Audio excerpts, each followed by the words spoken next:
Hi everyone, I'm Supipi and I'm a junior doctor from St Vincent's Hospital. Me and a team of engineers are building Bolus and we hope to help doctors stay up to date with medical research.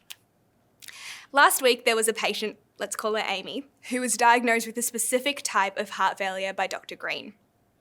Of the available heart failure medications, Dr. Green started Amy on medication A as per clinical guidelines. To make treating decisions, Dr. Green combines her clinical wisdom and clinical practice guidelines.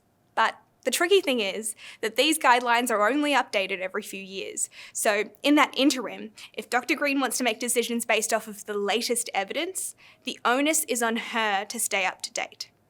This is a huge task, considering the fact that in the past week, she's worked 3 times the work hours of the average Australian. Her job is extremely stressful. She's preparing for qualifying exams on top of having a personal life. Every day, 10,000 new medical papers are released. In the 15 minutes it takes Dr. Green to read a single paper, another 100 have been released.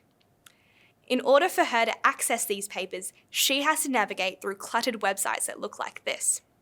So, with all that in mind, it's no surprise that Dr. Green belongs to the 45% of doctors that struggle to find the time to read a single medical paper in the average month.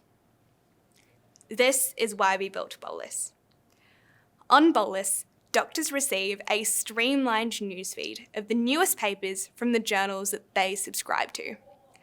Our algorithm even allows them to filter for papers that are the most clinically relevant.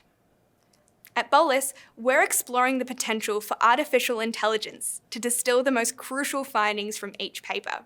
So we can take an abstract that looks like this and auto-generate a plain English summary and a visual summary for each paper. In essence, we're aggregating the specific papers that doctors want to read and presenting them in their most readable form, all in the one platform. But what does this mean for patient outcomes? Remember Amy, our heart failure patient who was started on medication A? Dr. Green wasn't aware of a paper that had been released just that month that showed strong evidence that combining medication A and medication B could help patients like Amy live longer, healthier lives. Had she known, she could have made a more informed decision for Amy. Right now, for most doctors, staying routinely up to date with medical research is a near impossible task. We see a huge opportunity to reinvent this. We've launched the first iteration of Bolus within cardiology and psychiatry departments of St Vincent's Hospital.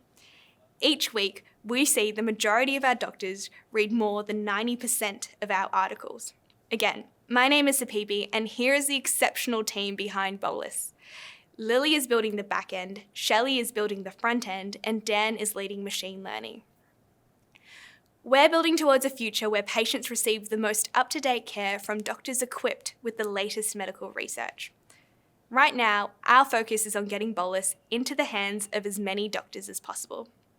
If you or someone you know is interested, sign up for our beta now. Thank you.